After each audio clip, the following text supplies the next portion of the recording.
Assalamualaikum, hai semua. Assalamualaikum, selamat petang. Siapa yang berpuasa hari ini, selamat berpuasa. Okey.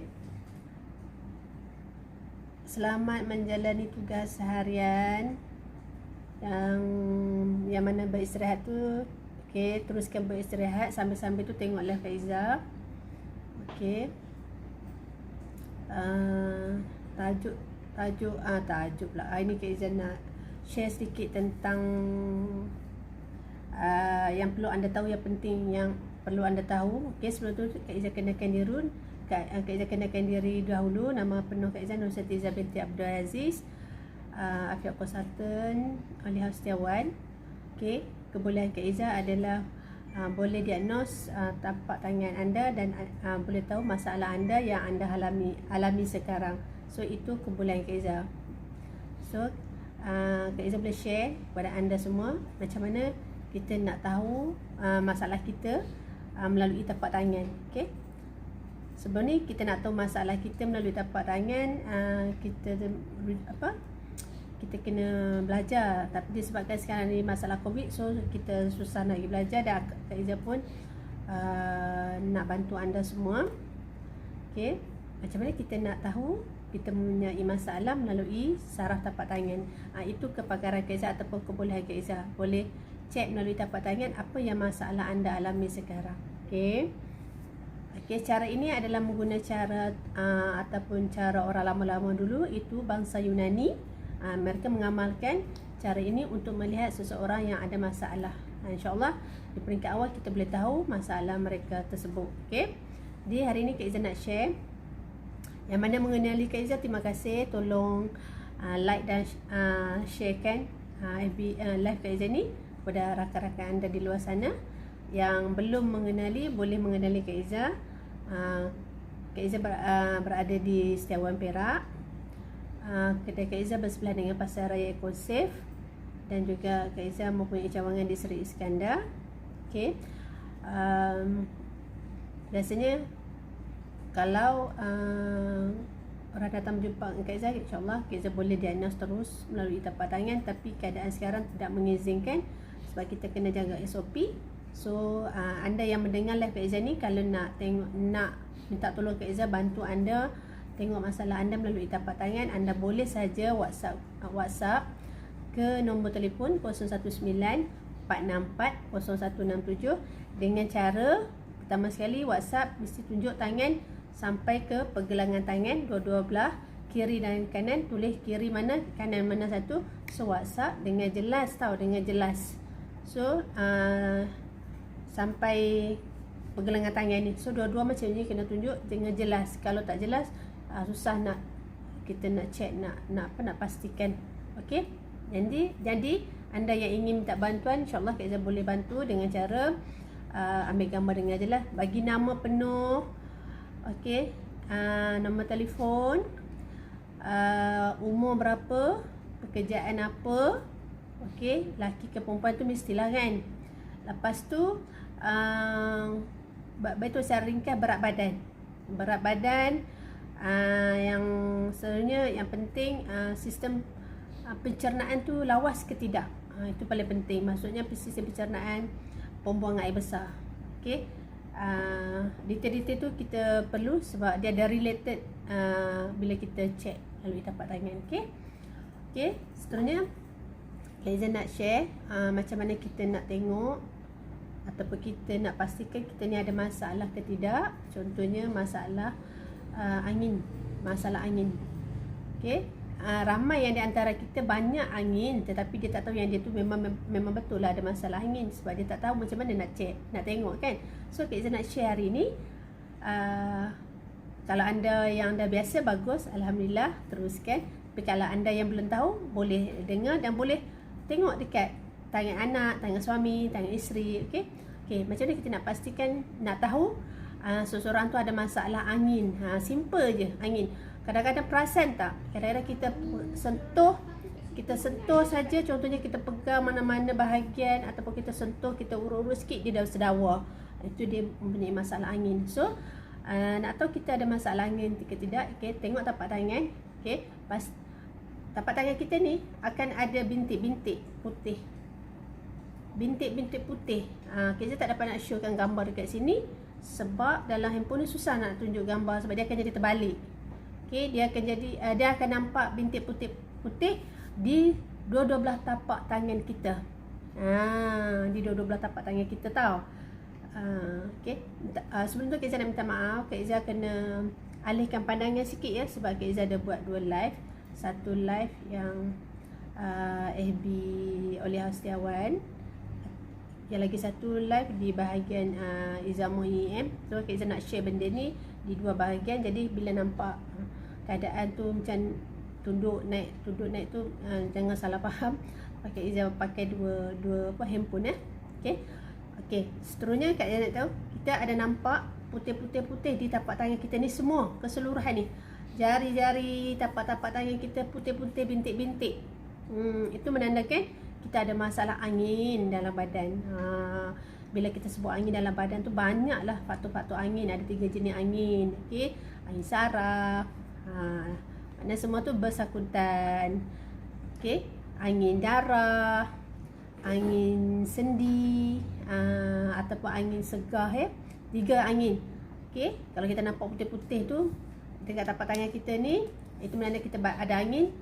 Ada 3 jenis angin. Angin segar, angin darah dengan angin sendi. Okey. Kalau kita tak ada angin, alhamdulillah, semua benda kita boleh makan, semua makanan kita boleh makan. Tapi kalau kita yang ada masalah angin, so anda kena hati-hati bab makan ni sebab dia akan mengganggu. Okey, akan mengganggu, terutama sekali orang yang ada masalah gastrik. Sangat bahaya sangat. Okey, seterusnya Kak Izzah nak beritahu cara cek melalui tapak tangan ialah cara yang bangsa Yunani dahulu amalkan. Bukan telik ya, sebenarnya bukan telik. Ini adalah cara yang betul, cara bangsa dulu-dulu. Bangsa dulu-dulu mana ada hospital kan, tapi cara ni lah dia orang menengok seseorang yang ada masalah. Okay, jadi Kak Izzah pakai cara lama yang Kak Izzah belajar daripada guru, cikgu dan juga kita punya pakar-pakar, insyaAllah ya. Kak Izzah nak share. Okay, kita ada nampak juga kadang-kadang perasan tak tangan kita, tapak tangan kita ada warna. Warna. Kalau warna merah bermakna kita ada masalah kolesterol dan kita ni suka panas baran. Kalau tapak tangan kita warna merah ataupun jari-jari kita ada warna merah, sini-sini ada warna merah, itu menandakan kita ada kolesterol. Okey. Jika kita dapati tapak tangan kita ni pucat, pucat, okey, menandakan kita ada masalah kurang darah. Okey. Yang ketiga, jika masalah tapak tangan kita ni kuning. Cuba perasan. Kuning je. Bukanlah kuning disebabkan kita bubur kunyit ikan tu. No, maksudnya memang betul kuning, asli kuning. Itu menandakan kita ada masalah pada organ hati.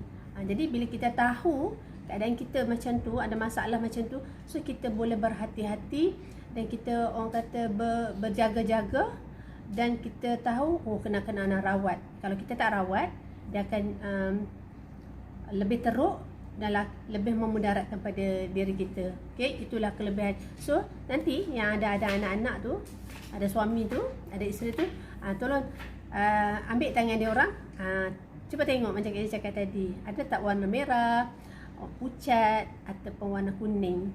Okay? Jadi kita boleh tahu. Mungkin kita boleh tahu, kita boleh perasan, iyalah, kenapa pucat je? Kenapa tangan kakak ni okey, tak pucat, merah, adik ni pucat, tak sama macam kakak. Okey, kita boleh tahu kat situ. Dan kita tengok simptom-simptom pula. Macam mana kita nak tahu simptom-simptom penyakit ni? So, simptom ni adalah membantu menguatkan lagi masalah kita. Dia akan membantu menguatkan masalah kita. Bahawa kita boleh, orang kata, kepastian. Okey. Jadi sebenarnya betul tau, cek melalui cara orang kata bahasa Yunani adalah kita boleh tahu di peringkat awal masalah kita 3 ke 5%. Kita boleh tahu tentang kelemahan organ dalaman kita. Dan sebenarnya tapak tangan kita mempamerkan 1000 rahsia kesihatan kalau kita tahu. Jadi kalau kita tak tahu, kita ingat tak ada apalah, biasa je lah kan. Okey.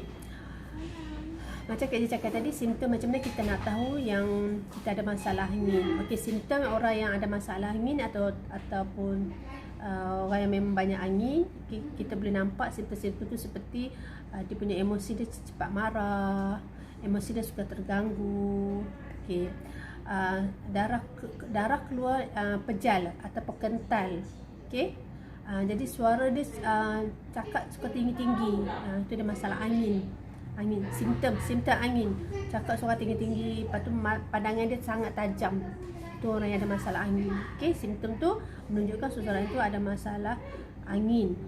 Punca apa? Banyak punca sebenarnya. Cuma Kak Ija share untuk hari ni sebahagian punca saja. Pertamanya punca mungkin masalah usus kita.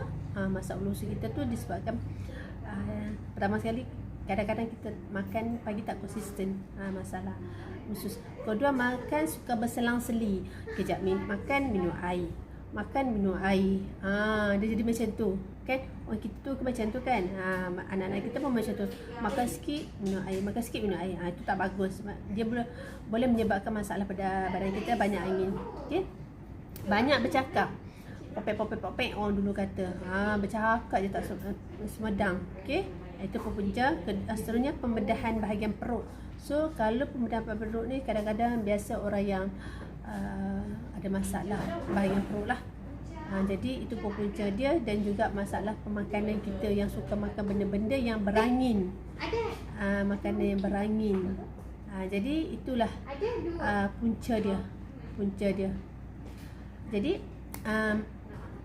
macam kita cakap tadi, angin kita ada tiga jenis angin. Angin segar, angin darah dan angin sendi. Angin segar ni macam lebih kepada kembung perut. Kan kadang-kadang kembung perut kita buncit disebabkan angin. Lepas tu nafas kita pendek, maknanya kita cakap ni tak boleh panjang, pendek. Ataupun bila kita mengaji mukadam, mengaji Quran, kita tak boleh panjang. Ada orang tu kan mengaji Quran panjang je. Dia punya sistem pernafasan dia sangat bagus. Tapi yang kita yang banyak masalah angin ni bila kita mengaji pendek, tak boleh terus dah. Kalau kita rasa letih, mengah, itu masalah nafas pendek itu disebabkan masalah angin segar. Okey, seterusnya cepat penat. Cepat penat pun masalah juga. Kadang-kadang buat kerja sikit penat, baru start 5 minit dah rasa penat. Okey, seterusnya menyucuk ulu hati atau menyucuk bahagian ulu hati kita rasa senak. Itu angin segar juga, angin segar. Okey, simptom lain adalah bila makan sikit cepat kenyang. Sebenarnya angin terlalu banyak dalam perut kita. Bila kita makan, kenapa sikit rasa kenyang, mengah, rasa macam dah tak boleh nak makan dah. Perasan tak? Itu adalah punca angin segar. Jadi kita kena jaga, kena rawat, sebab dia akan memudaratkan masalah kita lebih teruk. Kalau muda-muda kita jadi macam tu, maknanya nanti dia akan mudah-mudah kita akan masalah angin segar. Maknanya kita akan mudah dapat gastrik. Angin yang Kak Ija cakap, kembung perut tu adalah berpunca disebabkan pagi kita tak makan yang konsisten. So angin dah masuk dalam perut kita. Jadi kembung tu bukan disebab kenyang, kembung dengan angin. Okey. Yang kedua masalah angin darah. Okey. Angin darah ni ialah dia lebih kepada pengaruh emosi kita. Kita cepat marah, cepat naik angin, suka naik meroyan. Wanita selalu meroyan lah. Kalau lelaki dia lebih kepada angin pasang. Ada juga angin ahma.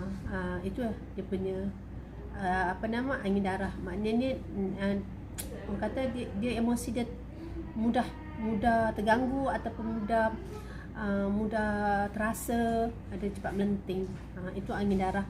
Seterusnya angin sendi. Okey, angin sendi ni banyak akan berlaku pada orang tua-tua kita kan, mak kita kesian kan. Mak kita sakit sendi, sakit lutut. Okey.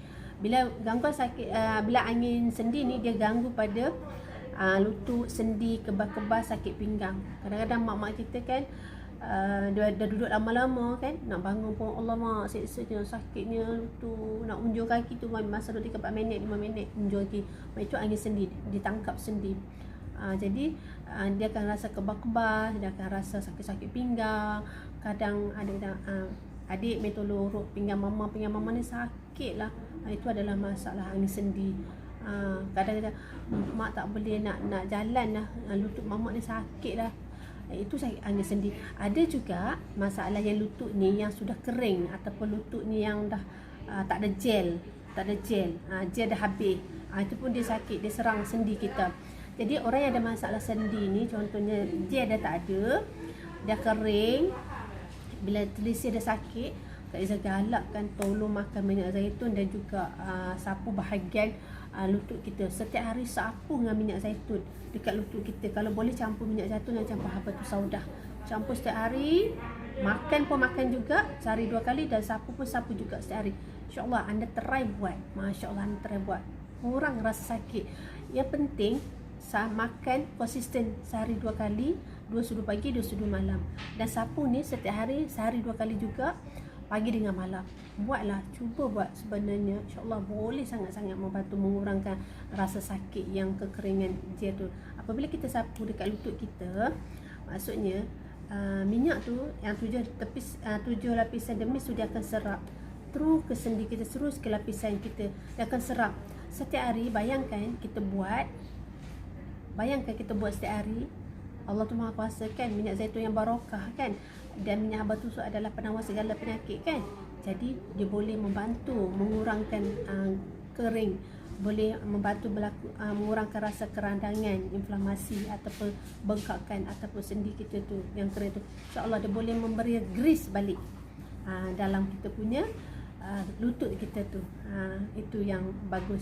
Anda cuba, anda akan dapat result dia. Sebab Kak Izzah dah pernah cuba, insyaAllah sangat-sangat membantu. Memang Kak Izzah tak ada sakit sendi lutut lagi, tetapi Kak Izzah biasa pakai dekat bahagian-bahagian tu, dan kita boleh nampak kelihatan kulit kita berbeza dengan kulit yang tak disapu dengan minyak ya. Tapi ada customer Kak Izzah, dia lama dah, ini cerita lama dah, dia dah berpindah ke ikut anak dia ke luar negara. Dulu dia datang bertongkat, Masya Allah, dia datang bertongkat. Dia dah sampai injek. Dia kata dah berapa belas tahun dia duduk makan ubat. Lepas tu dia dah lutut ni dah kena apa, bandage kan, dah tak boleh, tidak sakit. Dia datang daripada Ipoh, datang ke Setiawan, kedai Kak Izzah. Dia nak Kak Izzah bantu dia dengan izin Allah. Kak Izzah beritahu dia macam ni lah ya. Apabila dia makan 2-3 botol, dia dah ada kesan, dan dia bagi feedback, Masya Allah dah kurang sakit dia. Dia kata dah kurang sakit dia dah boleh berjalan. Masya Allah, itulah hebatnya di pohon barakah kan, pohon zaitun yang barakah kan. Asbab dia makan minyak zaitun dengan dekat minyak zaitun, dia memberi kesembuhan. Tapi kena istiqomah lah. Janganlah makan tak makan, sapu tak boleh lah. Apa benda pun kena konsisten. InsyaAllah kita dapat hasil. Okey, itu tentang bab masalah angin ya. Okey, seterusnya Kak Izzah nak beritahu tentang masalah air. Okey, air ni memang di kalangan kita ada masalah. Sebab apa, orang kita memang susah nak minum air. Kak Izzah dulu pun macam tu lah dulu, tapi alhamdulillah bila diberi informasi, kesedaran, jadi Kak Izzah dah beralih, dah cuba amalkan. Sebenarnya air adalah faktor yang paling penting. Jadi anda yang ada masalah masalah air, tolong cukupkan air. Contohnya kan, dia punya tanda-tanda orang yang masalah air ni, tangan dia ni dia macam bergaris-garis. Tapak tangan dia macam bergaris-garis je. Tu orang yang tak cukup air. Bila tak cukup air, dia akan ganggu pada buah pinggang, dia ganggu pada usus. Oksigen tak sampai ke otak. Nanti dia punya akan cepat letih, cepat lesu, penat lah.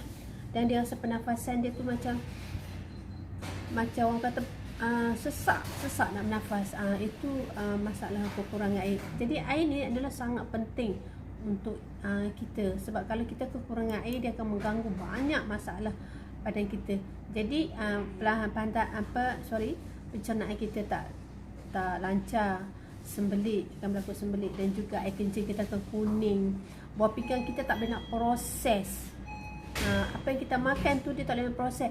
Bayangkanlah washing machine kita tu, kita bubuh kain banyak-banyak, kita bubuh diamond, diamond, kita bubuh diamond, kita pakai serbuk pencuci ke, kita bubuh apa benda lah, pewangi ke. Bayangkanlah dia punya kain banyak, mesin tu kita dah bubuh pewangi ke, pembersih, lepas tu kita buat air sikit je, kita buat air sikit je, suruh dia pusing. Bayangkan, tengok macam mana dia pusing, bunyi tak?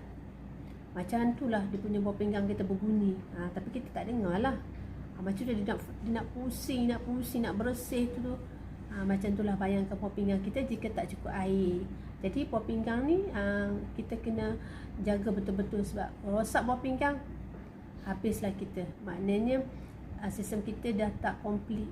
Maksudnya sistem kita tak komplit, sebab bawah pinggang ni ada salah satu perkara yang paling penting, sebab dia akan memproseskan apa yang kita makan untuk buat pembuangan, apa yang kita makan untuk proses bahagian perkencingan. Itu paling penting. Jadi kena cukupkan air. Okey, macam mana kita nak tahu kita ni nak cukup air banyak mana kita nak minum? Okey, Kak Izzah dah banyak kali dah beritahu. Okey, tak apa Kak Izzah berulang balik, kita share bersama-sama kan, kita beritahu kawan-kawan kita ataupun saudara mara kita. Kita ikut berat badan kita nak minum ni. Kita bukan boleh minum ikut suka hati. Rasa nak minum, minumlah. Tak nak minum, sudahlah. Kita tak boleh macam tu. Sebenarnya kita kena minum ikut berat badan kita. Contoh, berat badan kita adalah 25 kg. Nak senang bagi formula. Okay? Bila berat badan kita 25 kg, kita kena makan air 1 liter. Kalau berat badan kita 50 kg, kita kena makan air 2 liter. Makan pula, minum. Okay, bahasa makan tu adalah bahasa kampung Perak. Makan minum tu bagi dia benda sama. Okay, kena minum 2 liter air untuk berat badan kita 50 kilo. 50 kilo. Jadi barulah standard. Kalau umur kita, kandungan berat kita, kalau berat kita dah sampai 75, kenalah minum air 3 kilo. 3 kilo pula, 3 liter. Barulah betul. Jadi kita kena minum air ni ikut sukatan ataupun ikut berat badan kita, bukan suka-suka. Jadi perlunya kita minum air ni bukan ambil je kalau kita ada kowe ke kuku ke whatever lah kat rumah tu, kita main ambil 2, 3, 4 kali. Adakah cukup? Jadi kita tak perasan benda tu dah cukup ke belum. Jadi seleloknya kita kena buat sukatan, ambil bekas air ke, botol air ke, whatever yang ada sukatan, so kita boleh tengok kat situ, dah makan dah banyak ni, makan pula, dah minum dah banyak ni, dah minum dah banyak ni, begitu, dah habis 1 liter, kita rasa lega, betul tak? Dah habis 1 liter, selamat dah. Dan 1 liter tu bukan nak minum dalam masa sejam, kita boleh minum sikit-sikit 2-3 jam, habiskanlah. Minum sikit-sikit, jangan minum terus 1 jam minum 1 liter, tak boleh, tak bagus untuk paru-paru kita ya. So bab-bab tu pun kena tahu juga. Jangan suka-suka hati saja. Okay. Macam mana kita nak tahu? Sebenarnya macam mana kita nak tahu masalah saraf kita? Okay. Masalah saraf kita kalau kita nak tahu melalui tapak tangan kita adalah apabila kita buat macam ni, kita buat macam ni, tapak tangan kita ni, kita buat macam ni. Bila kita buat macam ni, tapi tapak tangan kita dah problem dia saraf, dia akan jadi macam ni, dia akan jadi macam berlopak. Kita buat macam ni dah betul, tapi dia masih berlopak. Maksudnya berlopak ni apabila kita berbuai tak tumpah. Itu adalah masalah saraf. Masalah saraf. Jadi kita kena tahu bila kita ada masalah saraf, kita akan banyak ganggu bahagian-bahagian tertentu. So, contohnya macam mana kita nak tahu simptom masalah saraf. Okey, simptom pertama kita suka sakit belikat. Ni. Perasan tak anda kadang-kadang suka sakit urat belikat? Itu pertama. Yang kedua tulang belakang. Ni, tulang belakang. Urat belikat ni yang ni tau. Urat sakit belikat bahagian sini. Itu sakit belikat. Yang tulang belakang ni yang bahagian belakang. Kadang-kadang kita sakit tulang belakang ni. Kita duduk lama-lama macam ni, kita rasa lengur je, sakit je. Cik Izzah memang ada pengalaman dulu memang ada pengalaman pada tahun, tak ingat dalam masa tu dah kahwin dah, tapi umur tak ingat masa tu. Cik Izzah bila duduk macam ni lama-lama kan dekat pejabat dulu kan, sakit pinggang, Masya Allah sakitnya, duduk lama sikit sakit, duduk lama sakit. Lepas tu bila berjalan lama-lama kan, diri sakit. dia puncanya ada punca lah. Macam Kak Izzah dulu punca, Kak Izzah nampak Kak Izzah dah selalu jatuh terhampak. Jatuh terhampak kat punggung, jatuh basikal terhampak kat punggung, jatuh tangga terhampak kat punggung, jatuh motor terhampak kat punggung. Dia jatuh, bila jatuh dia macam tu. Jadi tulang belakang kita ni masa dulu, masa remaja, mana kita nak tahu masalah macam ni kan. Kita ingat jatuh ni perkara biasalah, mana sakit pun. Jatuh-jatuh okey, biasa pun okey, 2-3 bulan okey, kita macam tak ada benda. Rupanya bila kita kerap jatuh macam tu, tampak kat punggung, maknanya bila umur kita meningkat, baru kita nampak kesan tu, kesan sakit tu baru datang. Baru kita tahu, kita fikir balik kenapa masalah pada belakang, tulang belakang kita, itulah disebabkan jatuh. Okey, itu simptom kalau nak tahu masalah saraf. Dan juga masalah kebas. Masalah kebas pun saraf juga, masalah lenguh pun saraf, dan lemah tenaga batin, itu pun masalah saraf juga untuk lelaki. Dan untuk wanita, lemah bahagian saraf, tapi dia akan mengganggu bahagian rahim wanita. Contohnya kalau lelaki dia akan lemahkan tenaga batin lelaki, kalau wanita dia akan lemah bahagian rahim wanita. Maksudnya adalah nanti dia punya rahim tu macam ni masalah dia macam ni macam tu. Jadi bila kita kerap berlaku masalah macam sakit belakang, urat belikat, lenguh-lenguh, kebas-kebas, itu menandakan simptom masalah pada saraf kita. So kita kena rawat. Okey, jangan biarkan, sebab dia akan mengganggu banyak aktiviti kita nanti yang kita tak boleh buat. Terutama sekali kita tak boleh angkat berat. Okey, puncanya ada 2-3 punca. Kita terlalu stres. Bila kita terlalu stres pun dia akan mengganggu pada saraf. Berkait dengan imuniti. Imuniti. Okey, bila berkait imuniti, dia akan imuniti dia adalah bahagian jari manis ni. Okey. Jari manis pula. Jari manis ni. Ini jari anak. Mana berkait dengan imuniti kita, dan juga berkait dengan masalah kemalangan ataupun jatuh ataupun operation. Dia mengganggu banyaklah, dan dia mengganggu. Jadi peringkat awal kalau kita ada tahu masalah saraf, so kita kena rawat. Kita jangan biarkan nanti dia lebih teruk. Sebab bila dah mengganggu pada tulang belakang, dia akan jadi macam slip disc. Bila dah ada slip disc tu memang sakit lah. Sebab ada customer dia tak boleh duduk langsung, tulang belakang dia. Tapi sebenarnya ada rawatan. Semua ada rawatan. Apa yang terjadi pada kita ni, yang kita sakit ni, sebenarnya ada rawatannya. Cuma kita tak tahu dia apa rawatan yang sesuai. Okey. So hari ni kita tak cerita pasal rawatan. Kita cerita tentang masalah macam kita nak tahu masalah yang kita alami melalui saraf tapak tangan. Macam tadi Kak cakap kan. Okey. Seterusnya toksin. Toksin ni sebenarnya kalau kita nak tahu masalah kita ada toksin ke tak ada toksin badan kita ni, okey, kita tengok tapak tangan kita, betul lah tapak tangan kita ni, kita tengok. Okey, kita punya dia ada macam hitam-hitam, biru-biru, gelap. Dia macam kita punya tapak tangan kita ni gelap, biru, urat-urat biru. Urat-urat biru di bahagian sini-sini, bahagian sini-sini. Maknanya biru macam hijau-hijau. Dia gelap. Itu adalah maknanya kita ada masalah kita ada masalah toksin. Toksin ataupun mudah kita nak panggil toksin ni toksik lah. Jadi simptom orang yang ada masalah toksik ni, sebenarnya simptom-simptom dia mudah mengantuk. Mudah sangat mengantuk. Lepas tu masalah badan ni gatal-gatal atau keluar bisu, keluar biji-biji, keluar merah-merah. Simptom dia. Lepas tu dia badan dia lemah sangat, cepat lemah, cepat letih, cepat lesu. Jadi orang kata apa? Bila duduk atas kursi tu dia nak lena aja. Kau tengok TV tengok dia. Dia jadi macam cepat mengantuk. Macam tu. Macam itulah dia punca dia banyaklah. Kalau kita nak tengok dari zaman moden sekarang ni, paling utama punca dia adalah dari segi pemakanan kita harian. Pemakanan harian ni kita kena jaga betul-betul, sangat penting. Okey, kenapa? Pemakanan ni lah pengaruh yang sangat mudah. Dan sebab apa? zaman sekarang ni ataupun anak-anak kita ni ataupun kita ni suka makan makanan yang fast food, junk food, semua yang jenis segera-segera. Faham tak?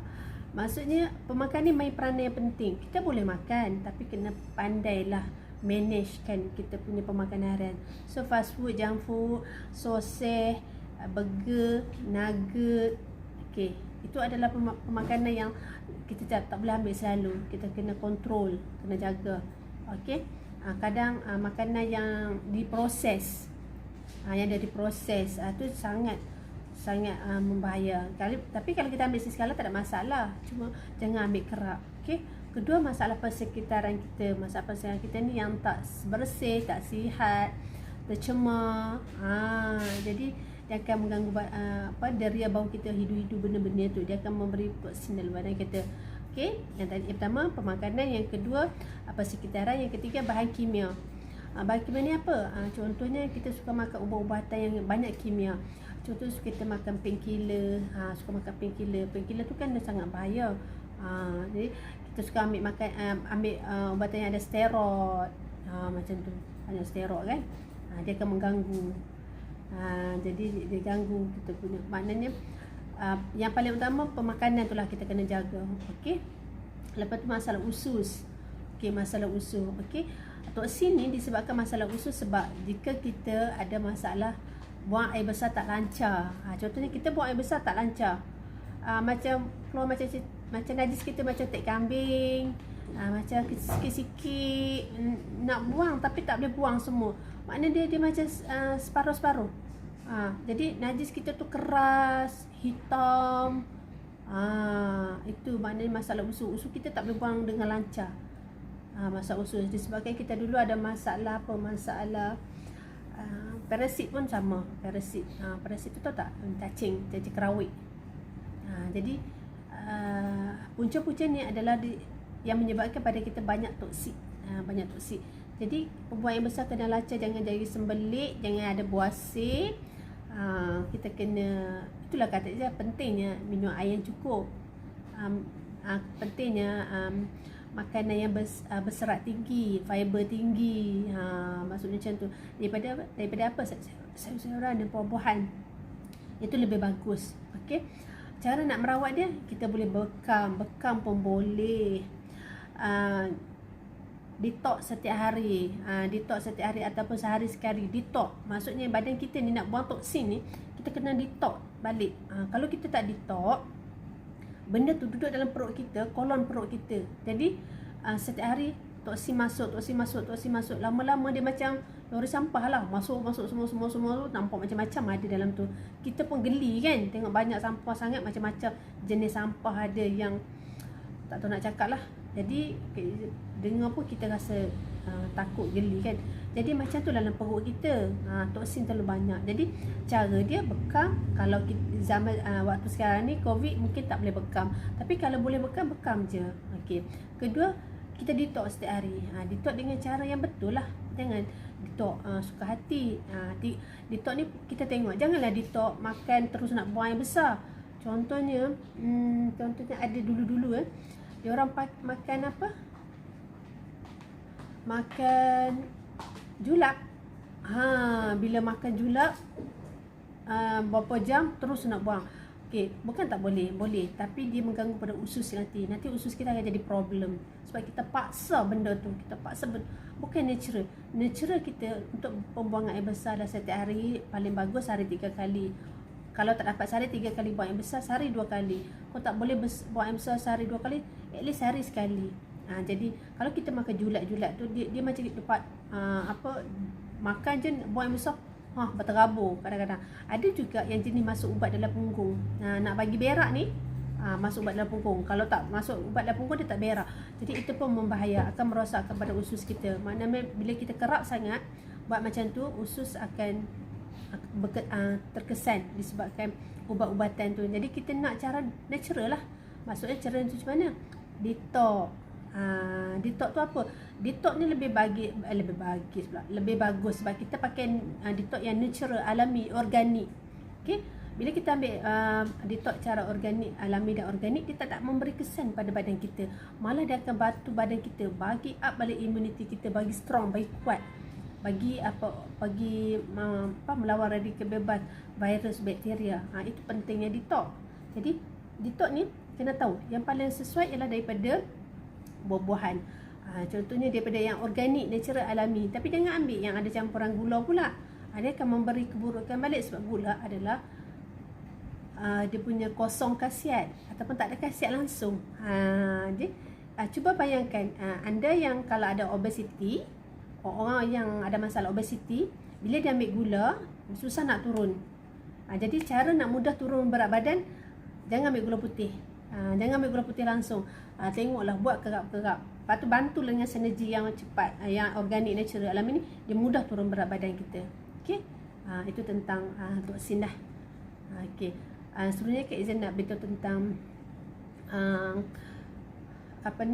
tanda keracunan pada usus dan hati kita.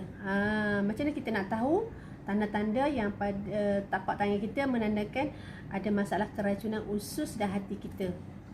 Okey, ini pun penting. So macam Kak Izan cakap tadi, dia lebih kepada toksin jugalah. Ada toksin juga. Dia macam tapak tangan kita ni macam ada garisan-garisan hitam gelap dekat buku jari-jari kita. Buku-buku jari kita kat sini. Jadi dia akan jadi hitam dan gelap dekat tapak tangan kita. Kawasan jari-jari sini, di bahagian buku jari kita, buku jari kita kat sini. Ni buku jari dah. Sini. Maksudnya buku jari kita ni kat sini, buku jari ni dia gelap hitam.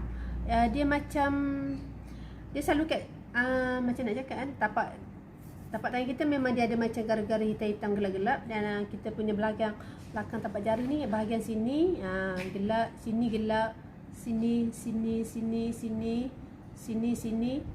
Okey. Sini dengan sini. Maksudnya dia gelap macam gelap hitam-hitam lah. Itu maknanya masalah pada berkaitan dengan toksik tadi. Okey. Bila dah ada tanda-tanda macam tu, maknanya tahap toksik kita tu dah kronik. Dah kronik, dah teruk lah. So dia boleh berlaku penyakit kalau toksik terlalu banyak, dah terlalu kronik. Dia boleh ataupun kita boleh mudah dapat penyakit seperti migrain yang teruk. Kita makan ubat painkiller, ataupun sakit makan ubat painkiller. Lepas tu badan kita lemah, imuniti kita lemah, kita senang dapat jangkitan. Itu kalau dah tak ada toksimia lah, toksimia yang dah kronik, tahap kronik. Okey.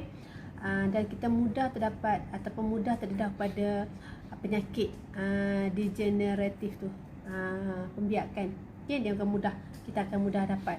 Jadi keadaan tangan kita memang nampak gelap sikit lah. Okay. Jadi bahayanya dia akan mengganggu organ-organ lain, dan organ-organ kita akan cepat jadi lemah. Seperti apa? Hati kita jadi cepat lemah, ginjal kita akan jadi cepat lemah, usus kita jadi cepat lemah, ada masalah limpa, jantung dan juga paru-paru. Itu yang bahayanya. Jadi bila kita tak jaga pemakanan kita harian ni dan persekitaran kita tu dengan makan ubat-ubatan yang terlalu banyak kimia, dia akan mengganggu keseluruhan badan kita. Jadi pentingnya kat sini pemakanan harian tu sangat penting. Jaga sebaik mungkin. Okey. Bukan tak boleh makan, boleh, tapi kita kena pandai kontrol lah. Jangan makan ikut sedap hati je. Sedap mulut. Orang kata sedap mulut. Okey, bersangkutan ataupun sambungan tentang punca keracunan tu. Punca penyakit keracunan ni adalah terdapat banyak. Okey. Kalau kita tengok kat sini, dia boleh mengganggu pada usus. Contohnya kan, penyakit akibat keracunan. Akibat keracunan dia akan mengganggu. Contoh seseorang tu ada kanser, contohnya mudah jadi pada kanser usus, kanser darah, kanser payudara, kanser rahim, kanser otak dan lain-lain lah. Itu nombor satu. Yang kedua, mudah dapat migrain. Lepas tu masalah pada kulit. Nombor tiga, kulit kita cepat dapat allergic ataupun cepat dapat bisu, kudis buta. Itu pun akibat keracunan dalam badan kita lah, sebabkan toksin terlalu banyak kan. Lepas tu masalah pada kelemahan organ hati ataupun kerosakan pada hati, kelemahan pada ginjal kita, dan masalah pada mata, rabun, mata akan jadi rabun, cepat rabun, okey. Daya ingatan kita akan jadi lemah, kita akan rasa daya kita macam slow sikit. Lepas tu kita mudah dapat gangguan emosi, kita rasa tiada macam nak hidup pun tak semangat je, macam rasa macam putus asa, dia akan mengganggu. Lepas tu yang paling ramai orang takut, nampak cepat tua. Nampak cepat tua, yalah kan, umur 30-an, tapi bila kita suruh kawan-kawan teka, kawan-kawan kata umur 40, tersentak tu. Tersentak hati, umur pun 30 tapi kawan kata, rasa-rasa kamu ni umur 40 lah. Macam mana perasaan? Tersentak tak? Itulah disebabkan badan kita banyak toksin dan juga penyakit disebabkan akibat keracunan. Dia mengganggu kita punya hormon tu sekali. Hormon, okey. Dan sebenarnya dia akan mengganggu pada kesuburan. Kesuburan kita rendah, kesuburan kita tak sihat, dan kita takut masalah kepada bahagian kemandulan lah.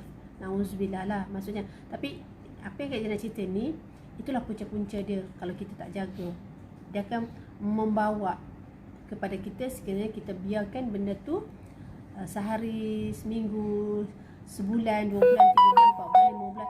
Nanti dah kronik, baru betul-betul kronik, barulah kita mencari alternatif ataupun baru mencari rawatan. Bila dah terlalu kronik, kita nak cari rawatan, dah mengambil masa lama untuk nak sembuh. Nanti kita kata makan macam-macam dah tak sembuh-sembuh. Macam itulah kita kata macam itulah, tapi sebenarnya kita dah rasa macam ada putus asa kan. Sebenarnya jangan tunggu sampai kronik. Sebelum kronik tu usaha dulu, rawat dulu. Mana ada benda kronik boleh sembuh dalam masa seminggu, sebulan? Mana ada? Tak ada je. Susu banyak sana yang kotak ada gitu. Yang kotak. Okey, lepas tu okey. Yang baru. Macam mana nak tahu masalah usus? Usus kita ada dua, okey. Semua sana paket. Usus ada dua. Kalau usus besar adalah bahagian ibu jari. Usus besar adalah bahagian ibu jari, usus kecil bahagian jari telunjuk. Jadi anda kena tahu jari telunjuk ni macam mana ni, kita nak tahu. Yang mengatakan jari telunjuk kita ni macam ni dan ada masalah bahagian usus kecil, dan ibu jari kita macam ni memberitahu bahawa kita ada masalah usus besar. So Kak Ija tak sampai tahap tu lagi. Maksudnya Kak Ija hari ni tak boleh cerita tahap tu lagi. Tapi Kak Ija dah tahu macam memang jari usus besar melibatkan ibu jari. Tapi kita nak cerita satu-satu tu bukan masanya sekarang, sebab banyak lagi Kak Ija nak cerita ni. Takut tak sempat. Tapi apa yang Kak Ija nak tahu, yang tu in detail tu Kak Ija akan ajar kemudian. Kalau anda nak tahu seterusnya apa masalah-masalah lain, anda kena ikuti live Kak Ija. Ikuti live Kak Ija setiap hari pukul 5.30 insya-Allah. Kalau tak ada arah bintang, insya-Allah kita cuba buat 5.30 atau lebih sikit. Jadi anda boleh tahu masalah ni macam ni. Untuk hari ni nak cerita keseluruhan memang tak dapat lah. Okey, sebab banyak lagi nak cerita. Nak cerita satu usus ni pun ambil masa. Okey. Apa yang kita nak beritahu, masalah ibu jari adalah melibatkan usus besar dan simptom dia adalah sembelit. Sembelit. Lepas tu masalah badan berbau, mulut berbau, sakit perut, mudah letih dan mengantuk. Itu masalah simptom usus besar. Simptom usus besar, sembelit, bau badan, mulut berbau, sakit perut, mudah letih dan mengantuk. So itu baru simptom. Belum kita cerita lagi yang ni. Okey, punca dia apa? Puncanya adalah pertama sekali najis yang dikeluarkan tidak mencukupi atau tidak habis. Najis yang keluar tu tak habis keluar. Maksudnya macam orang sembelit, dia tak boleh keluar habis. Dia duduk separuh dalam, separuh dah keluar. Dia susah nak keluar semua tu. Dia mesti nak keluar tu, Masya Allah, teruk sangat. Okey. Terus terang Kak cakap, pernah ada masalah sembelit yang teruk dulu. Masalah sangat teruk dulu. Sampai duduk dalam bilik air dekat sejam. Tapi tak buang-buang. Nak paksa buang pun tak boleh nak buang. Tapi bila tak buang, perut rasa segah, rasa buncit, rasa tak selesa, rasa duduk tak kena, itu tak kena, sengkak, rasa macam bergelodak, rasa kentut tak pun tak lepas. Masya Allah. Kita rasa, oh macam ni orang yang ada masalah sembelit yang teruk ya. Maksudnya masalah teruk lah tu. Maksudnya duduk dalam bilik air sejam tak boleh nak buang najis lagi. Jenuh nak paksa tak boleh. Itulah pengalaman yang Kak Izzah rasa 3-4 tahun yang lepas. 3-4 tahun lepas. Rasa serik dan takut. Sebab apa? Nak keluar tu pun ambil masa. Bila keluar pun sakit. Jadi jangan biarkan sembelit anda teruk dan kronik. Apabila kita ada masalah sembelit, nanti bila masalah sembelit usus kita ada problem, dia orang akan operation ataupun potong. Lepas tu dia orang akan kadang-kadang usus kat luar. Jadi itu yang membahayakan kita. Okey. So najis sepatutnya kita kena buang sehari 3 kali. Pagi, petang, malam. Sepatutnya lah. Tapi kalau kita tak mampu sehari 3 kali, kita boleh buat sehari 2 kali, pagi dengan malam. Ataupun tak mampu juga, kita boleh buat sehari sekali, salah pagi ataupun malam. Kita buang ni setiap hari. InsyaAllah badan kita akan ringan, kita akan rasa macam selesa, perut tak buncit, tak kembung. Kita rasa kita punya rasa pernafasan kita tu lancar. Kalau tidak kita rasa macam mengah, sebu, macam tu. Jadi itulah pentingnya. Okey, puncanya disebabkan kita tak makan juga sayur-sayuran, tak makan buah-buahan yang kurang serat. Kurang serat dan kurang air juga. Kurang air dan kurang serat. Kurang makan sayur, kurang makan buah-buahan. Jadi kita kena banyakkan pemakanan yang sihat. Itulah buah-buahan dan sayur-sayuran tu sangat penting. Okey. Itu cerita bahagian usus. Okey. Usus kencing kita tak cakap lagi tau. Yang tadi usus besar ibu jari. Tapi untuk bahagian perkencingan adalah ibu jari telunjuk. Jari telunjuk tu kita cerita kemudian lah. Okey.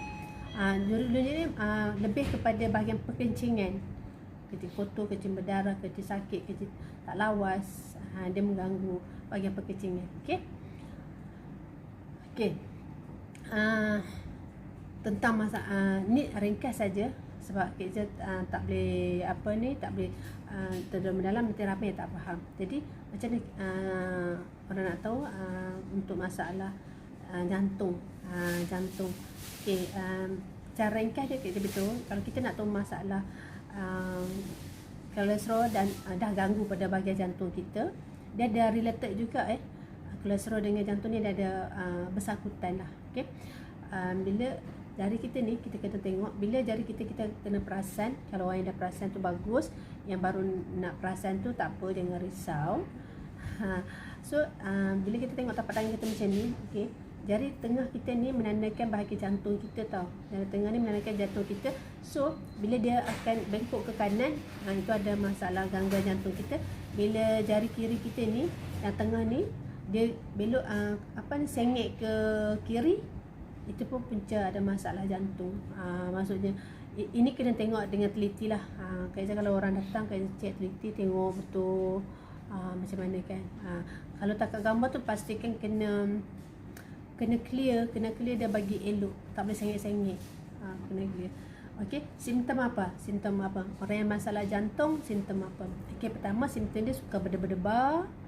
Okey, kedua cepat letih, bila buat kerja cepat letih. Ketiga, dia mudah terkejut. Ataupun mudah terperanjat. Keempat, dada kiri dia sakit. Jadi sakit, ada juga akan terasa kebas-kebas pada jari-jari. Sebab ada orang datang kat sini, datang kisah jari dia kebas lah, kebas. Itu dah menandakan simptom gangguan jantung. So kena jagalah. Okay. Puncanya macam saya cakap tadi, puncanya ada connection dengan kolesterol. Mesti ada bersangkut paut juga. Mungkin genetik dan juga kemungkinan besar dia suka stres, kerap stres, buat kerja yang stres. Gini kan, kalau yang contohnya kan, baru-baru ni kan ada dalam TV kan, TV ke Facebook kan, budak dia terlalu belajar sangat, dia terlalu stres, banyak assignment kan, sampai boleh pecah otak dia kan, saluran otak dia pecah. Itu dia terlalu stres, maknanya dia boleh gangguan pada jantung dia, dan pembuluh darah dia pecah. Bila pembuluh darah dia pecah, habislah. Jadi stres juga, tapi kita kena kawal. Macam mana kita nak stres kawal? Macam mana nak kawal stres kita? Okey, produk organik natural alami ada.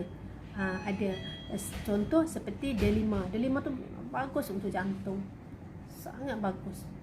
Tapi ambil yang asli organik dan natural. Jangan yang ada gula putih, ada pengawet, ada pewarna, ada GMO. Tak boleh. Okey, ambil organik, seperti yang produk Lea ada yang organik natural untuk merawat stres. InsyaAllah orang yang ada masalah stres, orang yang tak boleh tidur malam, orang yang macam stres juga lah, bersekabut otak dia, macam-macam fikir. Lepas tu orang yang ada masalah hormon, masalah period, masalah darah tinggi, bagus sangat D5. Sebab D5 kita ni adalah organik ya, asli dan natural, daripada biji, kulit, empeluh, keseluruhannya. Okey, saya rasa setakat itu saja. Kita stop sampai jantung. InsyaAllah besok kita sambung lagi tentang masalah imuniti. Sambung tentang imuniti, sebab kita kena belajar sikit-sikit. Kalau kita belajar semua, kita tak dapat semua. Jadi kita belajar sikit-sikit tapi istiqomah. InsyaAllah kita akan nampak, kita dapat dapat tahu simptom punca dia apa kan. Jadi anda yang mengikuti live kat ini, Kak Izzah ucapkan terima kasih banyak-banyak tau. Mudah-mudahan sedikit ilmu ni Kak Izzah share dapat memberi manfaat kepada kita, anak kita, suami kita dan isteri kita. Mudah-mudahan ilmu yang Kak Izzah share ni dapat membantu mereka. Mungkin selama ni diorang tak tahu ada angin macam mana. Tiba-tiba Kak Izzah cakap angin ni dia betul-betul putih, macam tu. Oh, mungkin dia perasan yang ni contohnya macam tu. Kebetulan dia ada memang bila tekan ni dia bersedawa. Tu maksudnya mungkin dia mungkin kot ni angin, at least dia dapat sedikit gambaran kan. Okey, hanya setakat itu saja. InsyaAllah terjumpa lagi di waktu yang sama 5.30. So mohon maaf daripada Kak Izzah jika ada salah silap, yang terlanjur kata.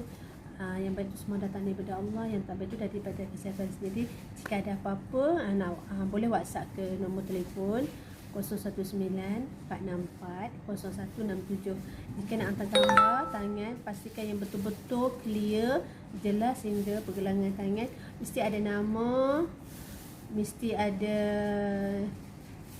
nombor telefon, mesti nak tahu duduk kat mana, berat badan, tinggi berapa, pekerjaan dan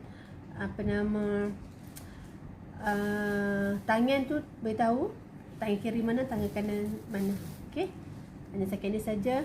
InsyaAllah Kak Izzah doakan semua anda yang tengok live Kak Izzah ni diberi kesihatan yang baik, dijauhkan daripada masalah COVID, dijauhkan dari masalah corona, dan kita jaga kita, dan Allah kita jaga komuniti kita. Mudah-mudahan kita dijauhkan daripada masalah yang berlarutan dah hampir 2 tahun ni, insyaAllah ya. Semoga kita mendapat ilmu, dan kita minta kawan-kawan kita like dan share kepada kawan-kawan yang lain. Okey, hanya setakat itu saja. Kita jumpa lagi. Okey, terima kasih. Assalamualaikum warahmatullahi wabarakatuh. Oh, sebelum Kak Izzah lupa, tadilah yang masuk Kak Izzah tadi, tajuk Kak Izzah tadi, jangan bagi mak dan anak kita menangis disebabkan masalah kita tu lah. Masalah kita, mak kita sedih, mak kita menangis, masalah anak kita tak sanggup tengok kan. Tengok. Jadi inilah puncanya. Kalau kita tak rawat, memang menangis lah. Kalau kita rawat, insyaAllah tak adalah menangis mak kita, anak-anak kita kan. Okey, itulah yang kita nak sampaikan. Okey, jumpa lagi besok. Assalamualaikum, bye.